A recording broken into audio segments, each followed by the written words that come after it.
क्यों? उन्होंने अपना परिचय तो दिया होगा। भगवान अपने भक्तों को परिजनों समान प्रेम करते हैं। मेरा इतना ध्यान रखते हैं जैसे मेरे अग्रज हो, तो मैं भी उन्हें अपने बड़े भाई समान मानती हूँ। उन्होंने इतना ही कहा था कि वो प्रभु जगन्नाथ जी को अपना बड़ा भाई मानते हैं। तो तुम्हारे अनुसार स्वयं देवी सुभद्रा आई थी तुम्हारे लिए महाभोग लेकर?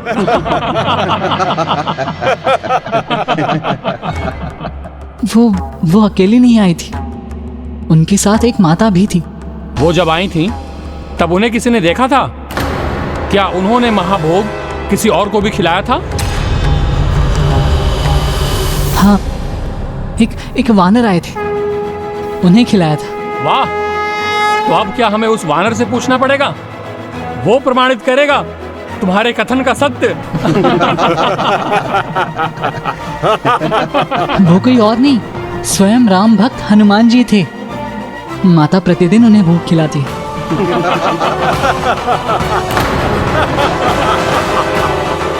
अच्छा, तो यदि वो हनुमान जी थे तो स्वयं माता लक्ष्मी आई थी तुम्हें भोग देने के लिए?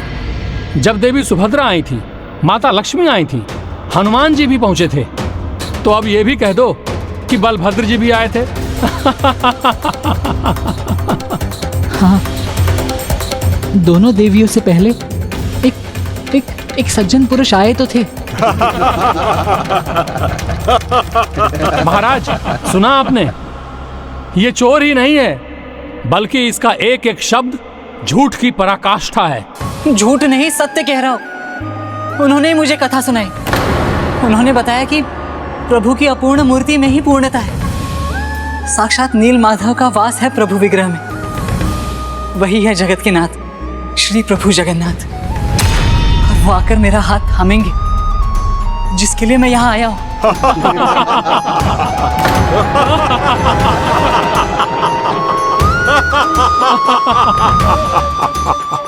महाराज, मेरा एक एक शब्द सत्य है। पहले प्रभु श्री बलराम आए थे और उसके पश्चात वो दोनों देवियां भी आई थी।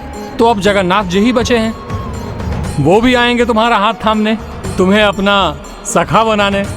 हाँ, मैं तो यही चाहता हूँ। अब आप ही बताइए, इससे बड़ा सौभाग्य और क्या होगा कि प्रभु मुझे ही अपना सखा बना ले।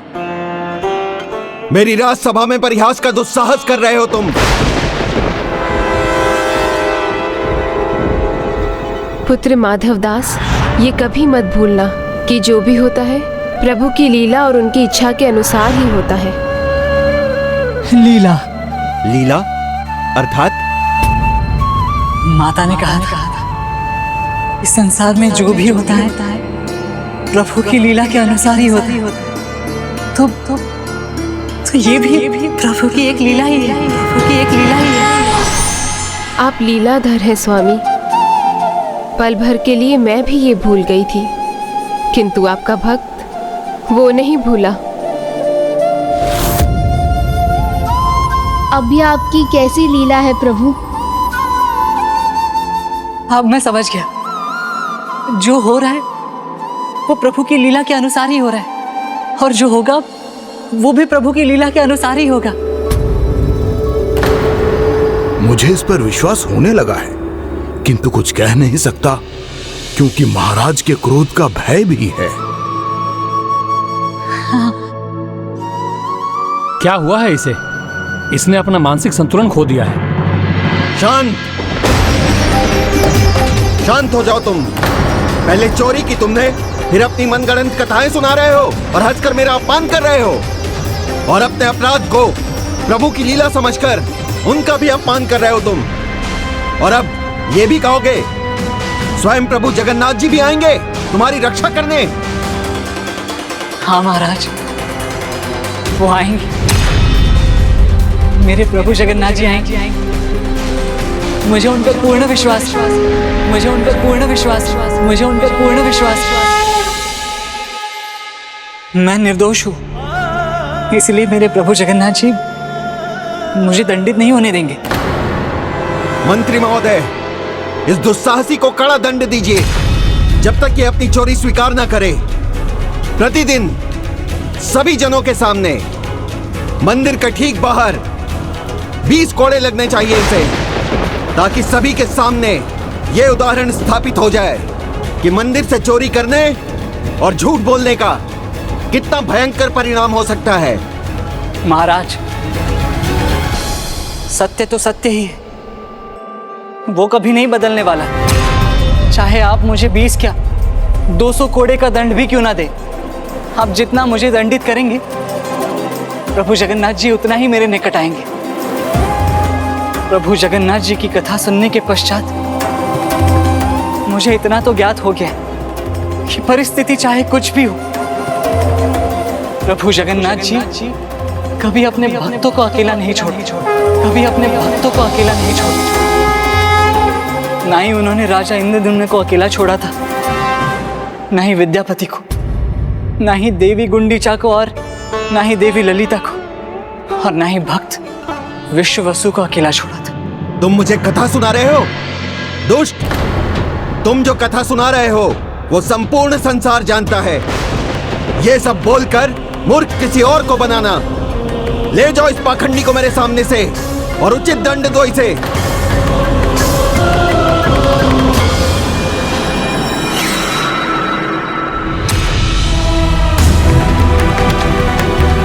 मुझे दंड का भागी बनाकर आप प्रसन्न तो होंगे पुजारी जी, तो आप देखिएगा प्रभु स्वयं आएंगे, मेरी रक्षा करेंगे। ले जाओ।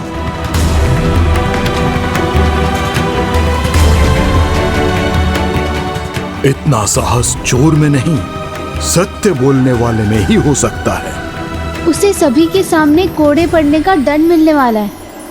अब आप क्या करेंगे भैया? कान्हा, पहले तो तुम उसे भूखा देखना भी नहीं सह पा रहे थे, अब उसे इतनी पीड़ा में कैसे देख सकोगे?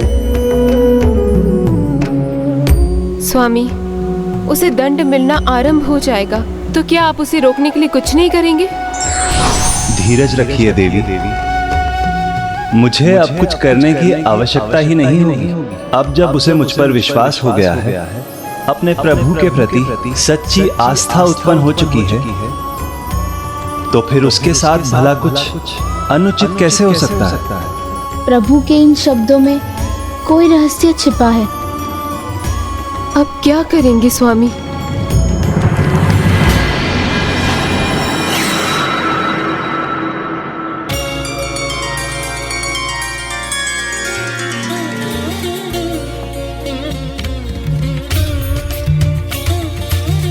दुर्बल शरीर है तुम्हारा, कोड़ों का प्रहार सह नहीं सकोगे। मेरी मानो तो अब भी चोरी स्वीकार कर लो, क्षमा मांग लो महाराज से, संभव है इस दंड से बच जाओगे। प्रभु, ये सेनापति सत्य कह रहे, इसलिए अब जो भी करना है शीघ्र कीजिए।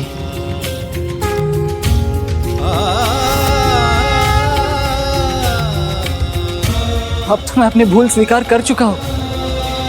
मैं प्रभु जगन्नाथ जी को पहचान नहीं सका, किंतु अब मैं उन्हें मानने भी लगा और उन पर विश्वास भी करने लगा। मुझे ज्ञात हो गया है कि वही श्री कृष्ण हैं और वही श्री विष्णु,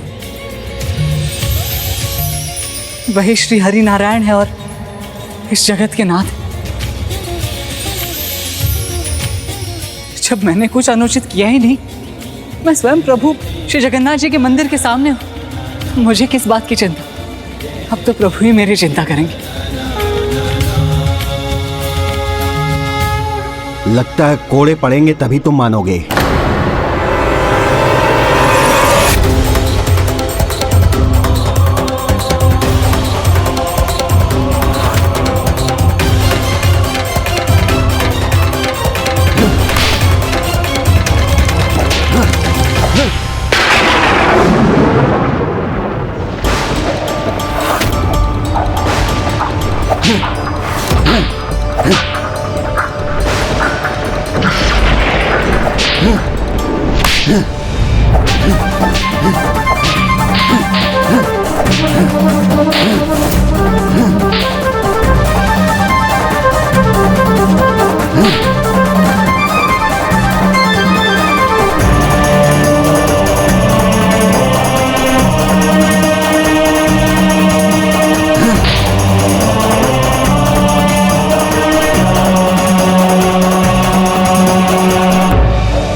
कैसे हुआ?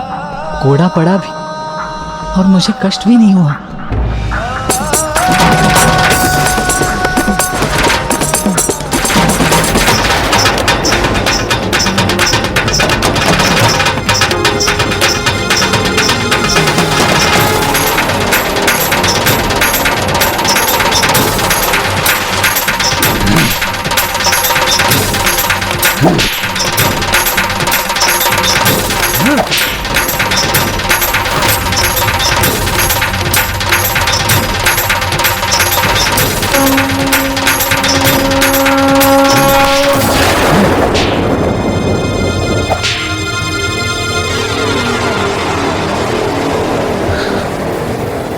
रुकिए मत सेनापति जी, आप प्रहार कीजिए।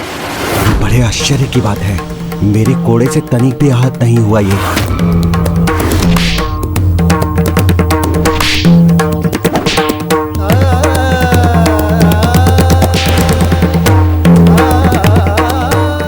भ्राता,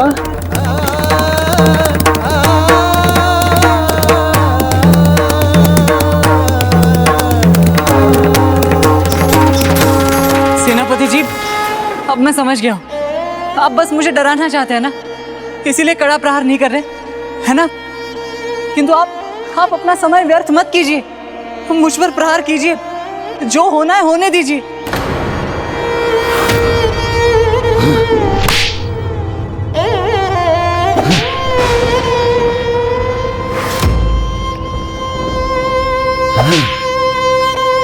सेनापति जी, और कड़ा प्रहार कीजिए इस पर।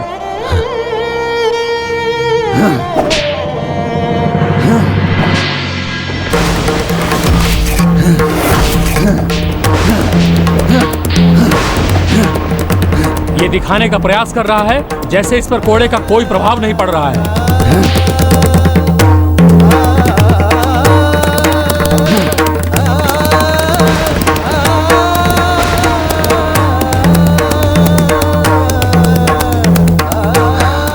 देखने में दुर्बल है, किंतु ये अभ्यस्त चोर है। दंड सहने और भुगतने का अभ्यास है इसे। रुक जाइए सेनापति जी, कोई अपनी पीड़ा छिपा सकता है, किंतु ये अपनी घाव कैसे छिपा रहा है?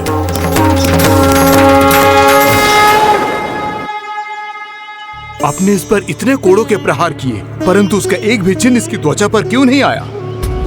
सेनापति जी, मारिए फिर से इसे।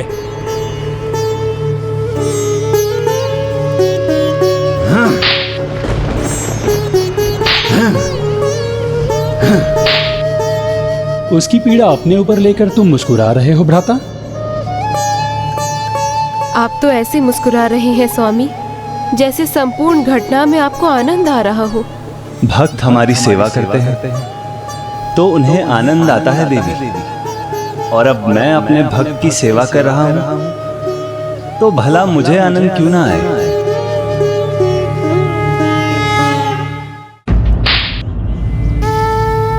देखा, मैंने कहा था ना, किसी निर्दोष को दंडित नहीं होने देंगे मेरे प्रभु। लगता है कोड़े खा खा कर इसकी त्वचा सख्त हो गई है। रुकिए मत सेनापति जी, इस बार ऐसा प्रहार कीजिए कि इसकी त्वचा उधड़ जाए।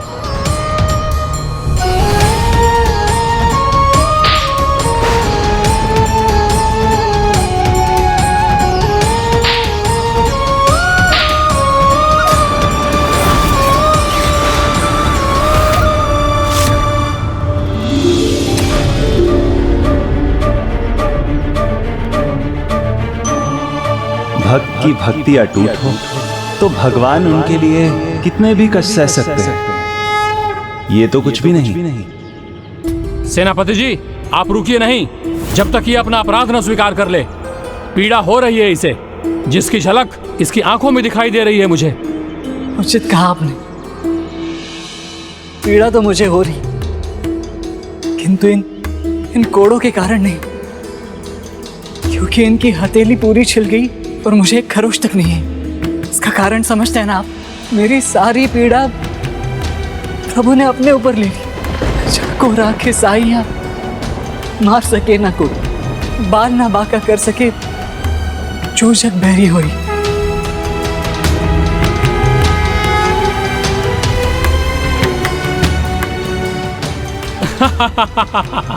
अच्छा, तो अपनी पीड़ा छिपाने का बहुत ही उत्तम उपाय सोचा है तुमने। भावुक होने का स्वांग करोगे तो क्या दंड से बच जाओगे तुम? सेनापति जी, मारिए फिर से इसे। रुक जाइए, मुझे थोड़ा समय दीजिए। दंड तो तभी रुकेगा जब तुम अपना अपराध स्वीकार करोगे।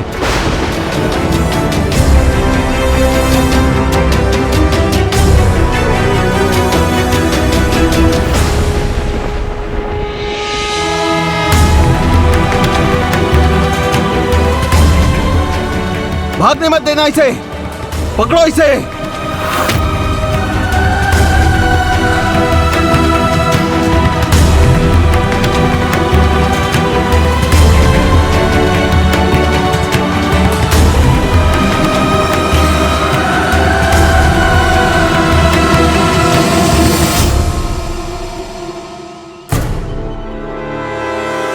इसे अपने हाथ पर मल लीजिए सेनापति जी, इससे आपका घाव ठीक हो जाएगा।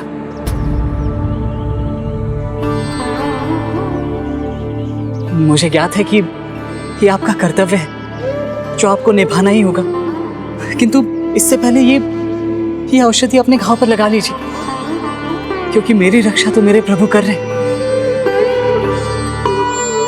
आप अपना ध्यान रखिए। लीजिए।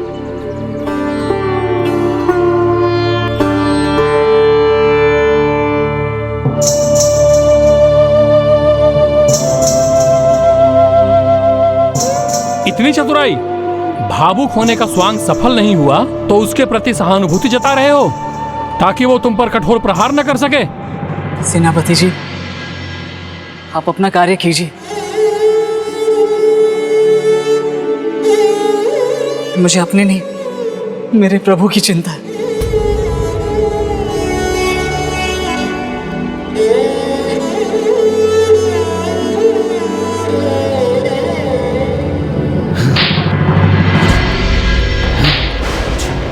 भ्राता, भ्राता,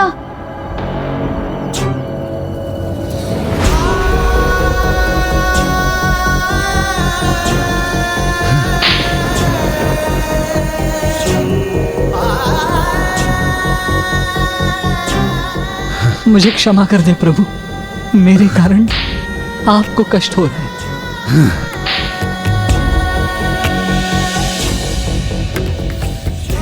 प्रभु, प्रभु जगन्नाथ जी की ये कैसी लीला थी। एक ओर वो भक्त की पीड़ा को अपने ऊपर ले रहे थे और उधर उनकी पीड़ा की चिंता में उनका भक्त कष्ट में था, किंतु वो स्वयं क्यों नहीं आ रहे थे? भक्त और भगवान का ऐसा ही अद्भुत संबंध होता है जया मौसी।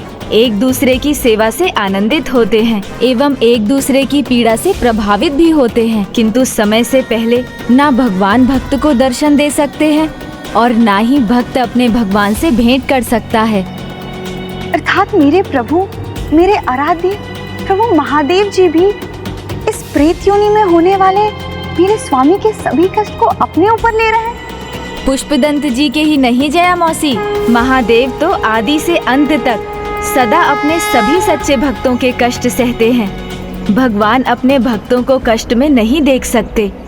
भक्ति का महत्व अब माधव दास भी समझने लगा था, जिसके कारण एक ओर उसका प्रभु में विश्वास भी बढ़ रहा था, वहीं दूसरी ओर प्रभु के कष्ट से वो स्वयं भी कष्ट में था।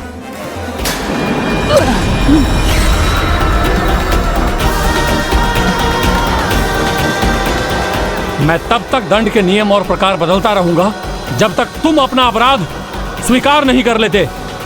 निरंतर दंड बढ़ाता रहूंगा मैं। अभी तक तो कोई कष्ट नहीं सहा है तुमने, वास्तविक दंड की बारी तो अब आने वाली है।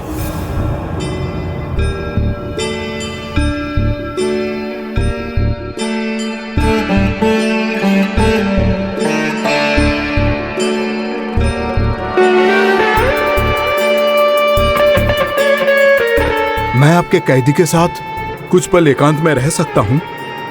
अवश्य।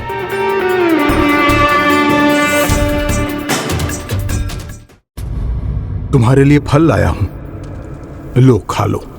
वाह, पहले मुझे कोड़े पड़वाए और अब फल लेकर आए। तब मैं सत्य असत्य में भेद नहीं कर सका था, किंतु अब क्या पुजारी जी? अब लगता है जैसे ये प्रभु जगन्नाथ जी की ही लीला है।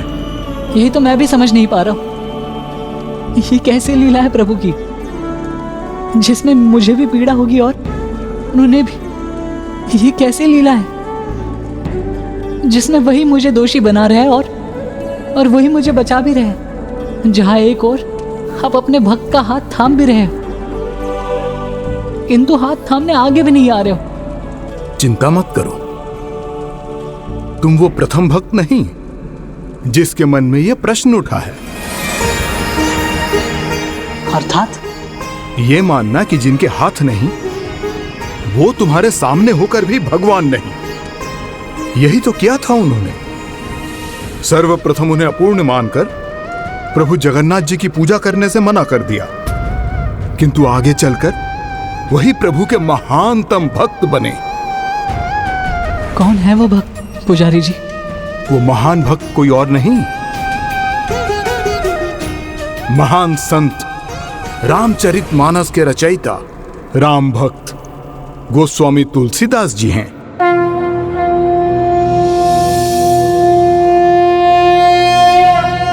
नमो विरूपेभ्यो विश्वरूपेभ्यश्च वो नमः।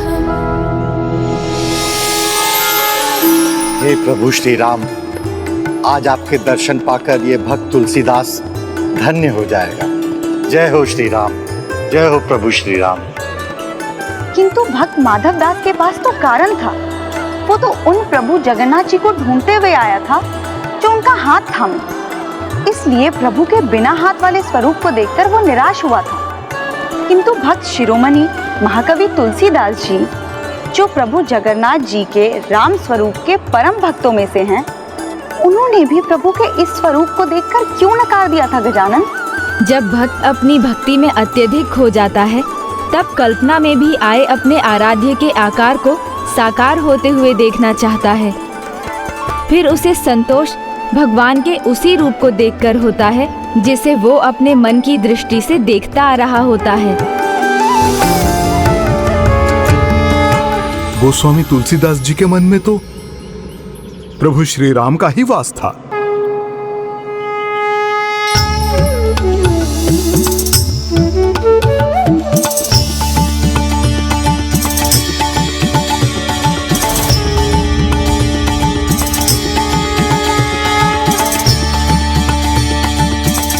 हे प्रभु श्री राम, आज आपके दर्शन पाकर आपका ये भक्त तुलसीदास धन्य हो जाएगा प्रभु।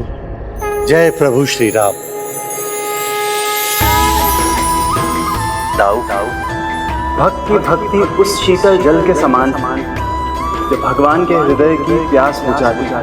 आज अवश्य ही कोई विशेष भक्त तुमसे मिलने आने वाला है, जिससे मिलने को तुम इतने व्याकुल दिखाई दे रहे हो कृष्ण। वो आपकी झलक मिल गई है प्रभु मुझे। आपका ये भक्त तुलसीदास आपके साक्षात दर्शन करने के लिए आ रहा है प्रभु। वो कौन है कान्हा? मेरे महानतम भक्तों में से एक भक्त शिरोमणि गोस्वामी तुलसीदास।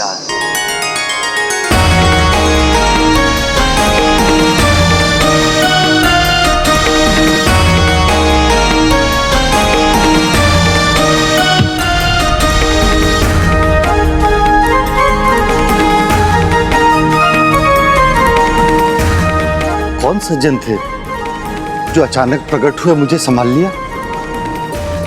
अभी तो यहीं थे, इतनी शीघ्र कहाँ चले गए?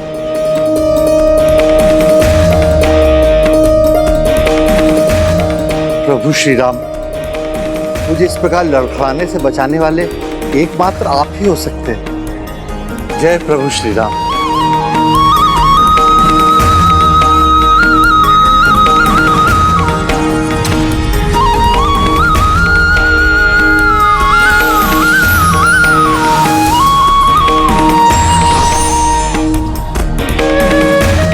भगवान की आंखों के सामने भक्त संतुलन खोकर गिरने लगे और भगवान से ना संभालें, उसे आहत होने दें। असंभव है ये।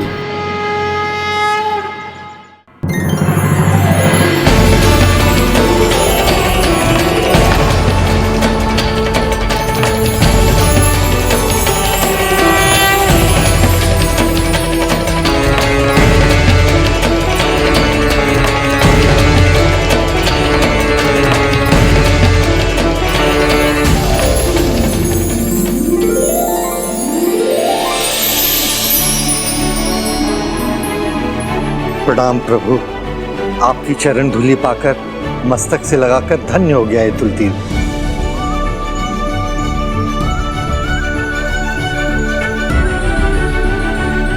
प्रभु जगन्नाथ की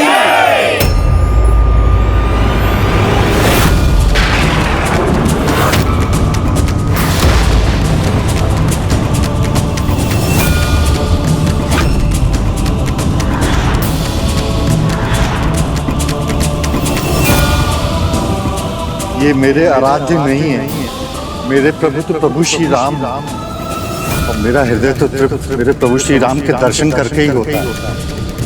मुझसे अवश्य कोई भूल हुई है।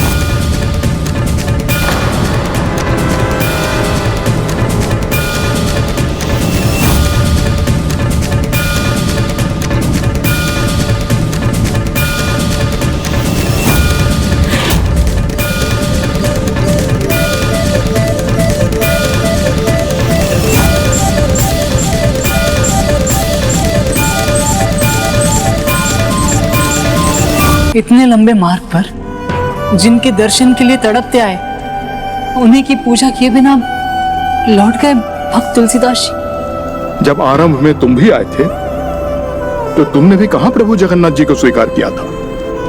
ठीक उसी प्रकार उन्हें अधूरा मानकर तुलसीदास जी ने भी उनकी प्रतिमाओं को प्रभु का वास्तविक स्वरूप नहीं माना।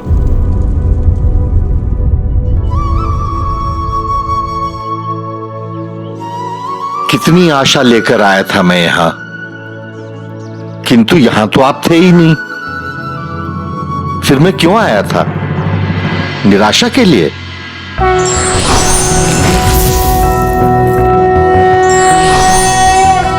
नारायणाय सुरमंडन मंडनाय नारायणाय सकल स्थिति कारणाय नारायणाय भवभीति निवारणाय नारायणाय प्रभवाय नमो नमस्ते।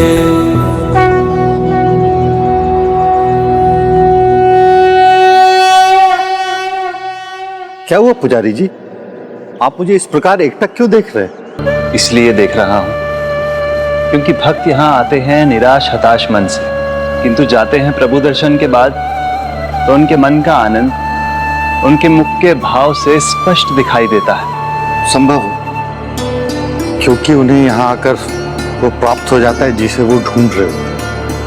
ओ, तो लगता है जिसकी अपेक्षा आपको थी वो आपको नहीं मिला है।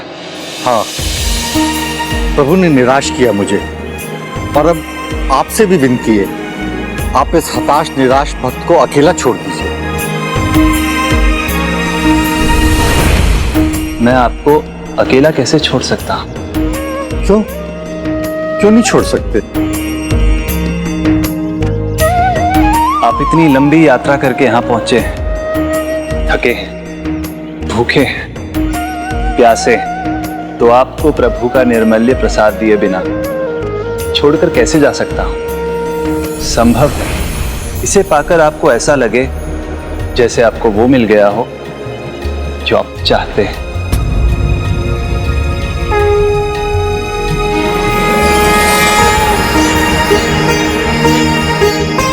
आपके शब्द मुझे निराशा का स्मरण कराते हैं, इसीलिए आप मुझे अकेला छोड़कर जा नहीं सकते। तो आप रहिए यहाँ, मेरे भी पाँव हैं, मैं जा सकता हूँ।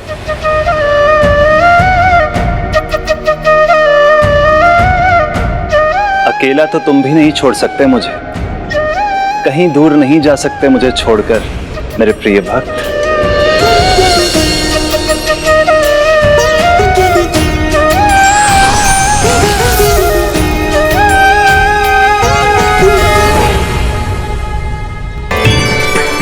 मेरे पाँव उठ क्यों नहीं रहे?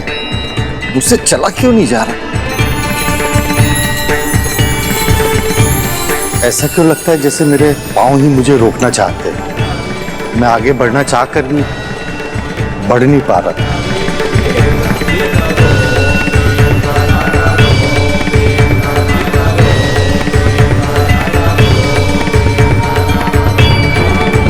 ये क्या हुआ?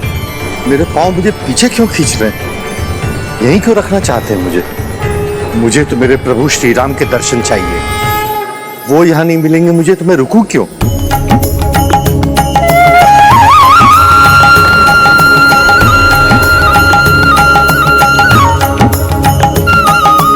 बड़ी विचित्र बात है। विचित्र भी है और अद्भुत भी, जैसी तुम्हारी भक्ति है। मुझे सब ज्ञात है तुम क्यों नहीं उठ रहे हो, पर मेरे मन की मत सुनो। वो तो कुछ भी कहता है, तुम्हें मेरे मस्तिष्क की सुनना चाहिए और यहां से उठकर चल देना चाहिए।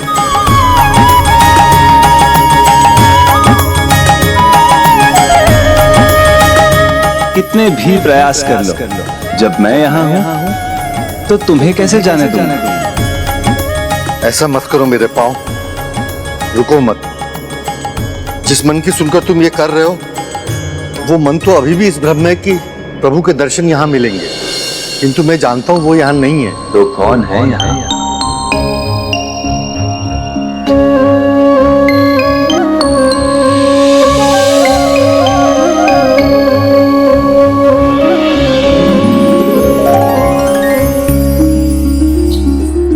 बताइए ना, आपके प्रभु यहाँ नहीं तो फिर यहाँ कौन है? कैसी दुविधा में उलझ गया प्रभु। ये पुजारी जी मेरा पीछा नहीं छोड़ रहे, मेरे पाँव मुझे आगे नहीं बढ़ने दे रहे। आप यहाँ हैं नहीं, तो अब मैं करूं तो क्या करूं? लगता है किसी दुविधा में हैं आप। कहिए ना, क्या दुविधा है? किन्हें ढूंढते हुए आए थे आप यहाँ, और किनके दर्शन पाकर आप असंतुष्ट और निराश हैं? आपको लेकर मुझे कोई दुविधा नहीं है। मैंने कहा था ना, मुझे अकेला छोड़ दीजिए। कैसे छोड़ दूं? आप चिंता में हैं, व्याकुल हैं, तो आपको उस अवस्था में अकेला कैसे छोड़ दूं? आप मुझे अपनी समस्या तो बताइए। ब्राह्मण देवता, मेरी समस्या से आपका कोई संबंध नहीं है, इसीलिए आपको यहाँ रहना है, जाना है, आप समझिए। मुझे अकेला छोड़ दीजिए।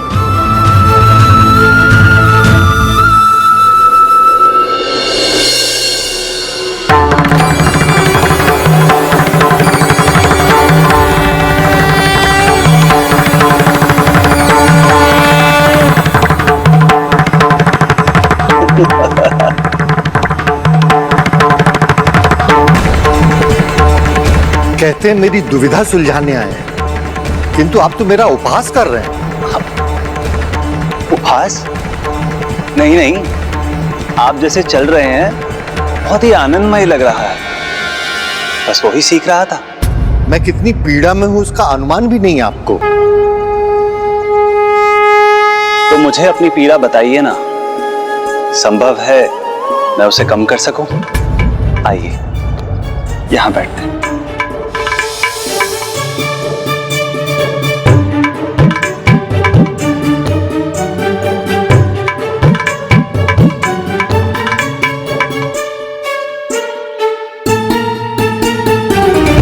मुझे अपना ही मानिए, बताइए क्या बात है?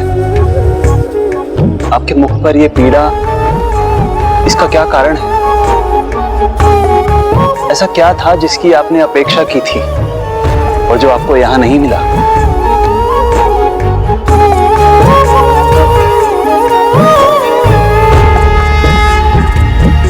बड़ी आशा उत्सुकता के साथ पूरी आया था अपने प्रभु के दर्शन करने, किंतु क्या? किंतु यहाँ जो दिखाई दिए, बस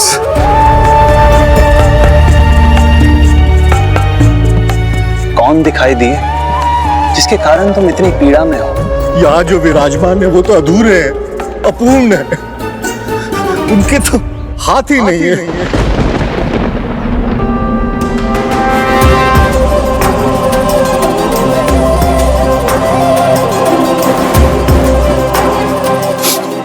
भक्त अपने भगवान को उनकी पूर्णता में चाहता है, उसी स्वरूप में देखता है, उसकी ही कल्पना करता है। तो आप ही बताइए पुजारी जी, जिन प्रभु के हाथ ही नहीं है वो मेरे प्रभु श्री राम कैसे हो सकते हैं? बिना हाथों के वो मुझे कैसे आशीर्वाद देंगे, कैसे मेरा हाथ थामेंगे?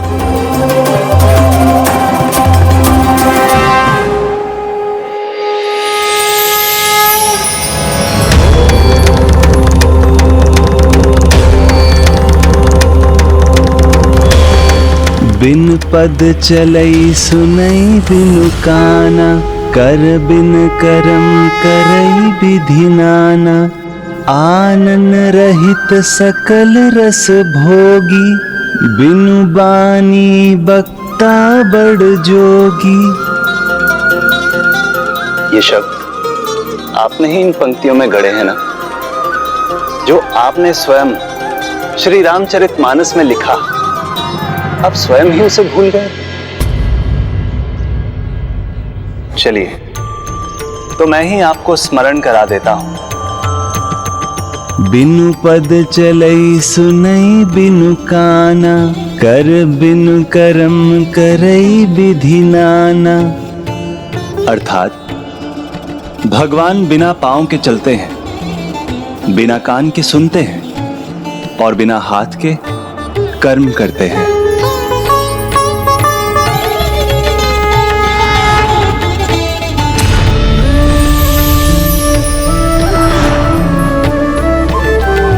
आनंद रहित सकल रस भोगी, बिनु बानी भक्ता बन जोगी। अर्थात शीश के बिना सभी रसों का भोग करते हैं, जीवा बिना धारा प्रवाह बोलते हैं। और भगवान ये सब किसके लिए करते हैं? अपने प्रिय भक्तों के लिए।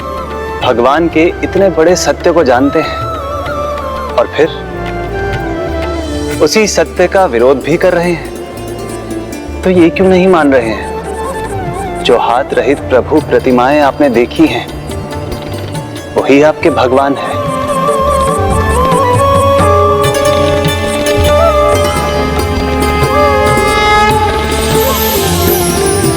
क्योंकि मैं तो आया था यहाँ अपने प्रभु श्री राम को मन में बसा के उन्हीं के स्वरूप में रमा हुआ था, उन्हीं के दर्शन करना चाहता था। कदाचित इसलिए मेरी आंखों पर आवरण पड़ा हुआ, वो मेरे सामने थे, मैं उन्हें पहचान नहीं पाया। फिर आप विलंब क्यों करते? आपके समान आपके प्रभु भी तो आपसे मिलने के लिए तड़प रहे हैं। तो हटाइए इस आवरण को और सामने खड़े अपने प्रभु को पहचानिए।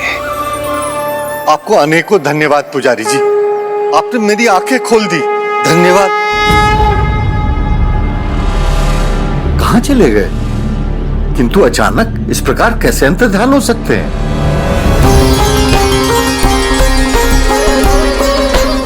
तो हटाइए इस आवरण को और सामने खड़े अपने प्रभु को पहचानिए।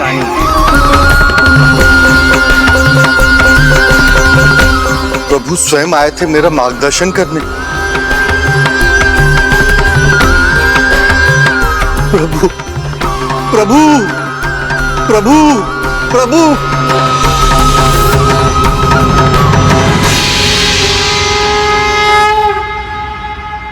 मुझे क्षमा कर दीजिए प्रभु, मैं आपको पहचान न सका। आप मेरे सामने थे, मेरे साथ थे, और मैं मूर्ख आपसे दूर जाने का प्रयास करता रहा।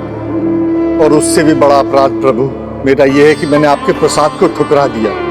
वो आपको प्रभु का निर्मल्य प्रसाद दिए बिना छोड़कर कैसे जा सकता? संभव इसे पाकर आपको ऐसा लगे जैसे आपको वो मिल गया हो जो आप चाहते हैं। प्रभु मुझ पे इतनी कृपा कीजिए कि आप मुझे मत ठुकरा दीजिएगा, मेरा हाथ मत छोड़ दीजिएगा प्रभु। मुझ पे इतनी कृपा कीजिए प्रभु। मैंने तो पहले भी कहा था, मैं तुम्हें अकेला नहीं छोड़ सकता, कभी नहीं। शांताकारं भुजगशयनं पद्मनाभं सुरेशं, आकारं गगनसदृशं मेघवर्णं शुभांगं। प्रभु अपने आशीर्वाद स्वरूप अपना प्रसाद देने के लिए और मेरा हाथ न छोड़ने के लिए आपको अनेकों धन्यवाद प्रभु, अनेकों धन्यवाद।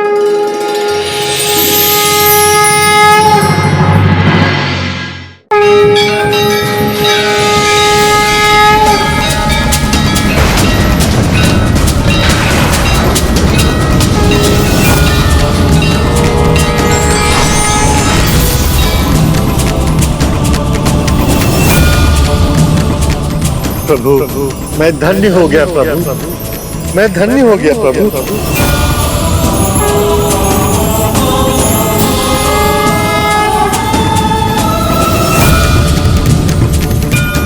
भक्त तुलसीदास जी, आप मुझे मेरे श्री राम रूप में देखने के इच्छुक हैं। आप उसी रूप में मुझे देख के संतुष्ट हों, तो फिर मेरी भी इच्छा सुनिए। मैं आपके मुख से वही भजन सुनना चाहता जो आप गाते हुए आए, तभी मुझे संतुष्टि मिलेगी। प्रभु, ये तो मेरा परम सौभाग्य होगा।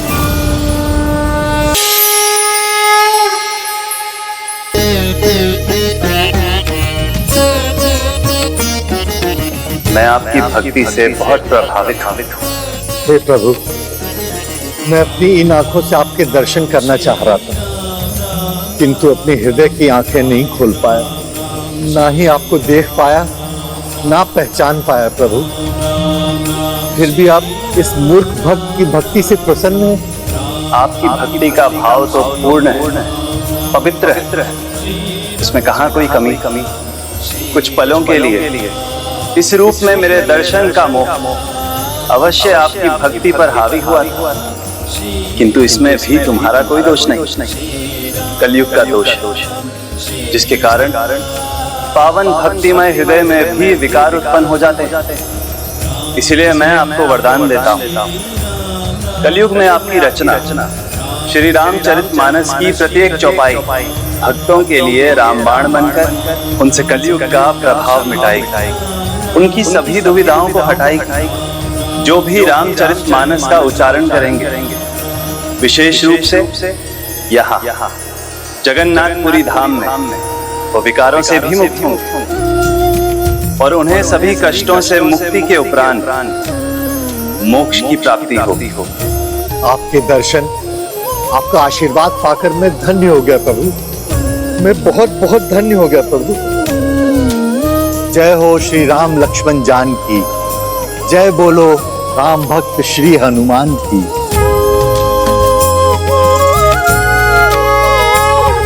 कल्याण कल्याण राम श्री राम राम राम राम राम राम राम श्री राम राम राम राम। इस भक्त के उद्धार के लिए आपको शत शत नमन प्रभु। अंततः तुलसीदास जी प्रभु दर्शन पाकर संतुष्ट हुए।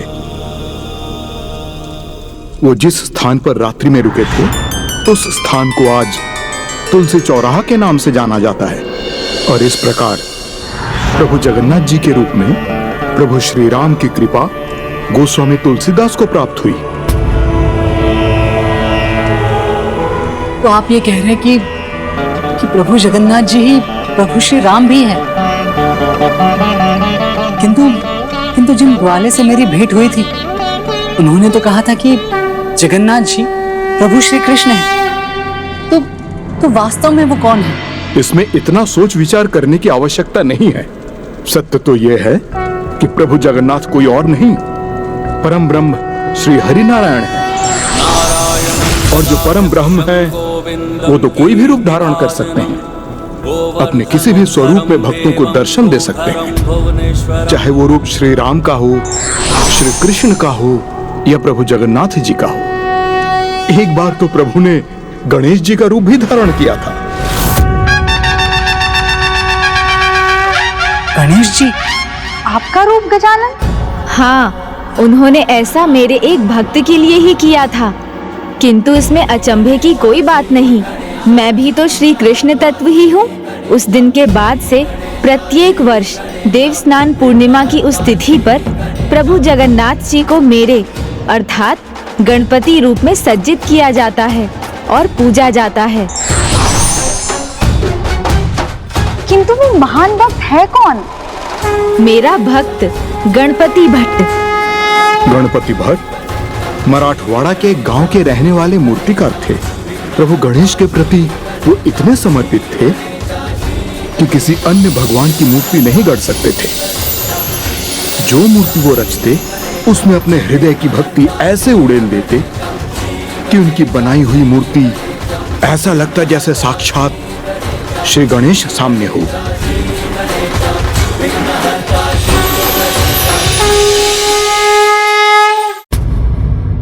लीजिए गुरु, आपने जो भी रंग मंगाए थे वो सारे ले आया।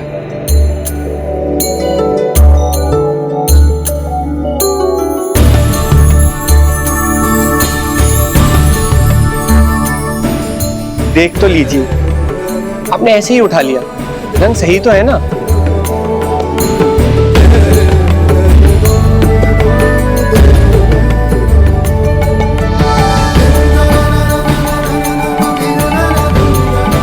अद्भुत कला है आपके हाथों में, बिना देखे ही चित्ररंग लगा रहे हैं। हमारे गुरु कोई साधारण कलाकार नहीं है, उनकी उंगलियों में आंखें हैं। और आपको ये बता दूं, वे प्रतिमा अपनी उंगलियों से नहीं, अपने हृदय से बनाते हैं। वो तो मैं देख रहा हूँ और मुझे विश्वास है कि मैं उचित स्थान पे आया हूँ। मुझे प्रभु की जैसी प्रतिमा चाहिए वो यही मिलेगी। हाँ हाँ, आपको जो भी प्रतिमा चाहिए आप बस कह दीजिए, हमारे गुरु उसको सुनकर अपने हृदय में उतार लेंगे और आपकी मूर्ति तैयार हो जाएगी। क्यों, सही कहा ना गुरुदेव? कुछ तो बोलिए गुरुदेव।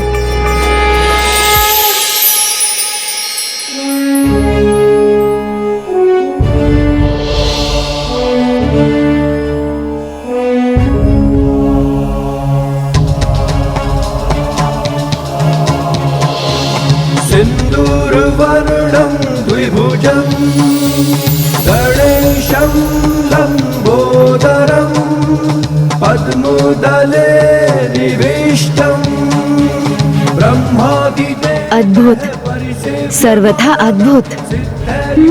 क्या प्रभु, किसे अद्भुत कह रहे हैं आप?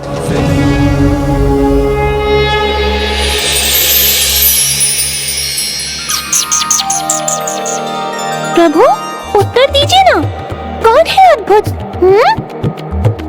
गुरुदेव उत्तर तो दीजिए, आप बना देंगे ना मूर्ति?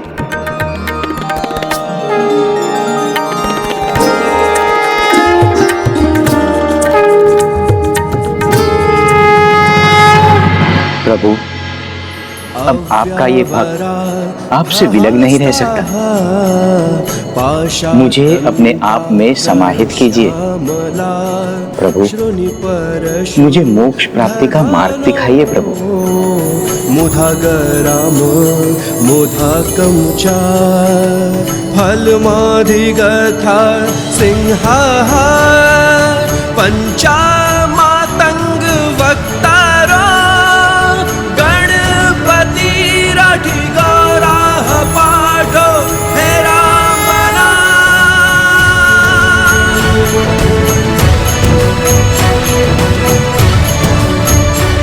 प्रभु कहाँ खोए हैं आप? गुरु, किन विचारों में डूबे हैं आप? ग्राहक सामने है। सुखिया, मैंने तुमसे कितनी बार कहा, जब मैं कार्य कर रहा होता हूँ तब उसमें विघ्न मत डाला करो। क्षमा कीजिए गुरुदेव, लेकिन ग्राहक आपकी प्रतीक्षा कर रहे हैं।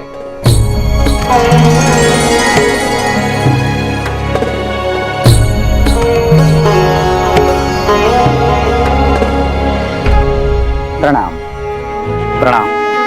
बताइए, मैं आपकी क्या सेवा कर सकता हूँ? प्रभु के इस निर्धन भक्त ने एक कुटिया बनाई है प्रभु की कृपा से, और जब तक उसमें प्रभु विराजमान नहीं होते वो कुटिया घर नहीं बनती, इसलिए मैं आया।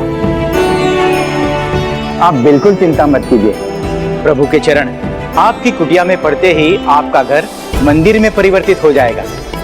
मुझे बताइए, कैसी प्रतिमा चाहते हैं आप? प्रभु को जिस रूप में पूजता हूँ, बस आप उन्हें वैसे ही प्रतिमा में उतार दीजिए। बंसीधर मुरली मनोहर का पुजारी हूँ, और आपके हाथों से उनकी प्रतिमा तैयार होगी तो मुझे विश्वास है साक्षात प्रभु का स्वयं वास होगा उसमें। तो बस आप इतना बता दीजिए कि मैं कितने दिनों में आऊं? कितने दिन बाद क्यों, कुछ देर रुकिए, मुरलीधर मनोहर की मूर्ति तैयार है। तो क्या, जाओ प्रतिमा लेकर आओ। मैंने तो यहाँ कोई मुरलीधर की मूर्ति नहीं देखी। सुखिया, तुम सदा मुझ पर दोष लगाते रहते हो। मैं खोया रहता हूँ, तुम्हें कुछ पता नहीं है। मैं अभी आया।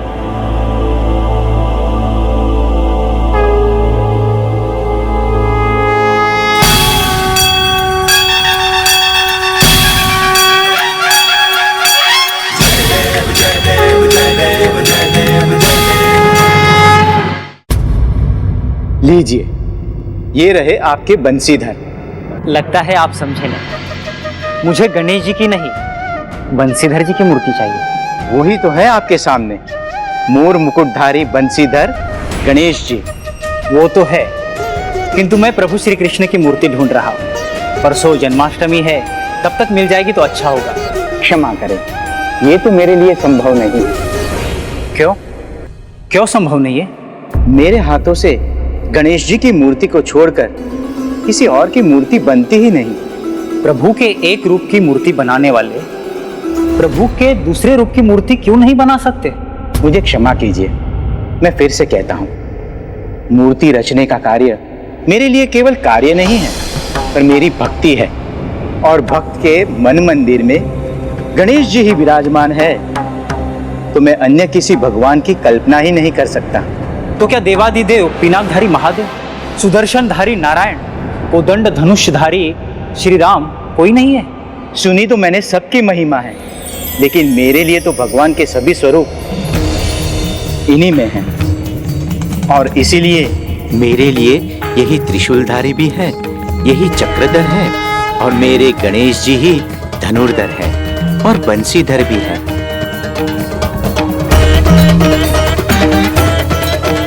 क्योंकि श्री गणेश जी ही परम ब्रह्म है।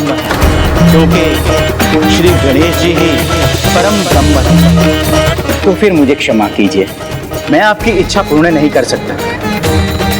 मैं मानता हूँ कि आप प्रभु गणेश के भक्त और आपका सम्मान भी करता हूँ, किंतु आप दूसरों के विश्वास का अपमान कैसे कर सकते हैं? क्योंकि सत्य तो यह है कि मेरे प्रभु श्री कृष्ण ही परम ब्रह्म है। यदि मेरे कथन में तनिक भी सत्य है और मैंने प्रभु श्री कृष्ण की सच्ची भक्ति की है, तो आपको ये अवश्य समझ में आएगा कि श्री गणेश ही नहीं, देवाधिदेव महादेव, माता आदिशक्ति देवी पार्वती, मेरे प्रभु श्री कृष्ण सभी परम ब्रह्म हैं।